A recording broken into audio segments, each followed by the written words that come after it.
அதுக்கே இப்போ மிளகா நட்டு இப்படி காய் எவ்வளோ காய் அந்த பொன்னுசாமி சார்கிட்ட வாங்கி வந்து அடித்த மருந்து என்ன பாரு அப்படி ஒரு காம்பில் ஏதோ ஒரு காய் தான் வரும்னு பார்த்தா 3 காய் வச்சுனுக்குது 3 4 சும்மா சாம்பிளுக்கு வாங்கி வந்து அடிச்சதுக்கே இவ்வளோ இங்கே பாரு சும்மா தப்பு செடிக்கு இவ்வளோ காய் இன்னும் நட்டு ஒழுங்காக வளர்த்தா எருவு போட்டு எப்படிட்டோம்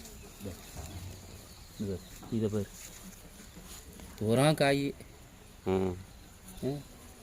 அதுக்கு தான் இப்போ 1/2 ஏக்கரை இதை பார்த்துட்டு தான் இப்போ நட்டுனுங்கிறேன். இப்போ இது வந்து ட்ரையல் மாதிரி ட்ரையல் சும்மா அடித்து பார்த்தேன். நான் வேறு இதுக்கு வாங்கினேன் எலுமிச்சம் செடிக்கு வாங்கின மருந்து அவர்கிட்ட.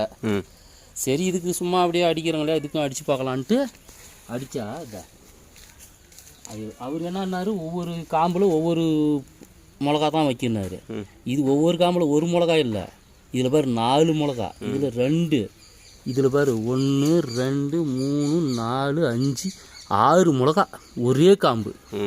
இவத்து வேறு எதுவுமே இல்லை. பாரு இந்த காம்பில் 4. இது ஒன்லி மேலே அடிக்கிற மருந்து தான். மேலே அடிக்கிறது சும்மா எலுமிச்சம் செடிக்கு அடிக்கிறான் அப்படின்ட்டு இதுக்கு சும்மா அப்படி அடிச்சு விட்டு போனான். அது பாரு எப்படி விற்கிது காய்.